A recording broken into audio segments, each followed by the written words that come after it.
Do you even know who I am? Yes, child, I know who you are, and where you are, I cannot say, for only you know that. That's not helpful. I'm currently dealing with something here, and you're not making it any better. It's quite clear you're dealing with self-conflict. Yet, from what points of view are you fighting with? I'm dealing with my purpose. Like, do I have one, or do I not? My child, you are wrong. There is not two paths, but four. You are missing the other two. Other two? Yes, other two. Clean out your ears, child, and listen. Whatever, just tell me. I cannot do that. Dean, where are you going? I cannot tell you, yet I can show you. To best understand what you are struggling with is to understand all four pathways, not just two.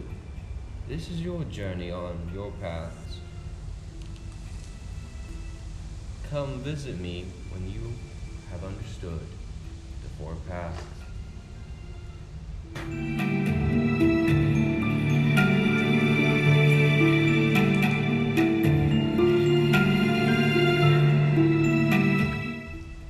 I am Aristotle. I can show you how to find your purpose in life. One thing to remember is that you should always look at your life as a whole rather than just your most recent experiences. It is not one day or a short time that makes a person blessed and happy. When considering your happiness, you should look at everything that has happened. You should spend time working hard on a skill that you value. The better you get, the more purpose you will feel. Life might seem bad right now, but there is still plenty of time to improve your situation. The ultimate purpose in life is to get better at what you value and learn new skills. As you perfect the skills you see as valuable, you will gain purpose. Now continue down the path. Ahead you will discover other meanings in life. I see that you have questions about your purpose. You are also seeking your purpose. I am Antiphanes. I am here to show you another way, another meaning, another purpose. Here, on this path, you will learn that your purpose is to be virtuous and obtain happiness. Some refer to this as cynicism.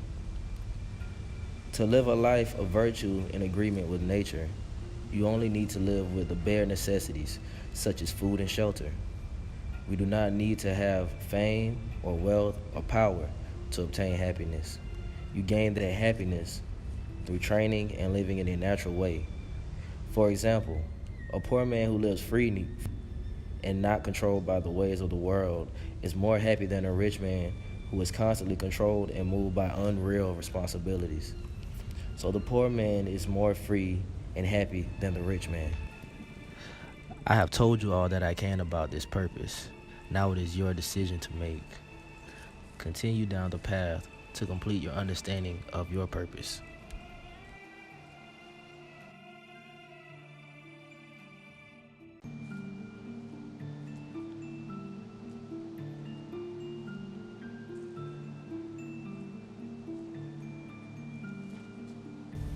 You come searching for purpose, as if there are predetermined rules for living a meaningful life. In the grand scheme of things, we are just biological matter spinning senselessly on a rock in some corner of the universe. There are no 10 Commandments or a deity telling us what to do or how to live our life. Nothing we do inherently has meaning, but we can choose to give meaning to what we do. We have to cope as well as we can. Whatever we have to do, we must acknowledge the absurd background of existence and then triumph over the constant possibility of hopelessness. Imagine Sisyphus, condemned to endlessly roll a boulder up a hill, only to watch it fall back down the other side, where he must roll it up the hill again. Now put yourself in his shoes. Every Monday morning you wake up and begin your work week. When you reach the weekend, you watch the boulder roll back down the hill, only to retrieve it and begin pushing it up the hill again. In this situation, it is important we imagine Sisyphus happy. When the boulder rolls back down the hill, I see that man going back down with a heavy yet measured step towards the torment that he will never know the end of.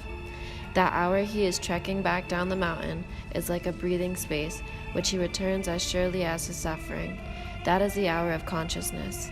At each of these moments, when he leaves the heights and gradually sinks toward the layers of the gods, he is superior to his fate. He is stronger than his rock.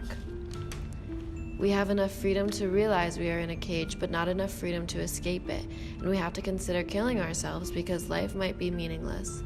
People attract me insofar because they are impassioned about life and avid for happiness.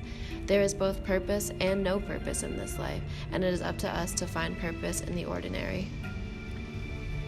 My name is Albert Camus. This is my purpose in life. Continue down the path to find yours. My name is John Paul Sartre, and welcome. I know you're looking for purpose, but down this path you'll find neither meaning, value, or purpose, that the life you have has intrinsic value. On this path you will learn that you are just an individual, isolated, born into this world, but yet barred from knowing why, and still compelled to invent meaning. And yet, that is really what meaning is.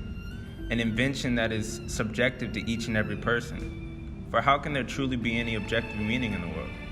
Think about it. We as human beings are insignificant in this world, and even more so when you take us separately. How could we possibly think our existence, objectively, is intrinsically valuable and with purpose? Surely if we thought of this logically, we would see that meaning and values are without foundation. How would your dog dying have any intrinsic value to your life? Or consider the world and us humans in them. How do you compare the filthy rich with those who suffer daily? Can you say that the rich has more objective value than the poor?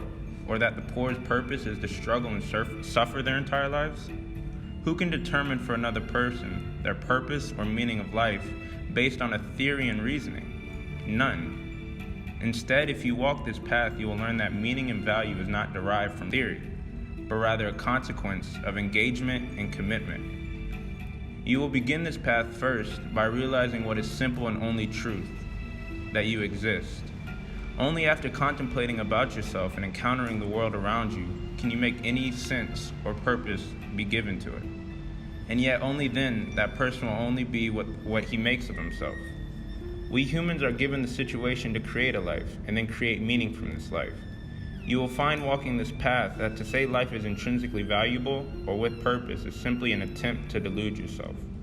If we are to be honest, we must face the absurdity of our existence. The fact that we will die, and that religion, metaphysics, and theories that say life is intrinsically valuable are poised to comfort us and make sense of these facts.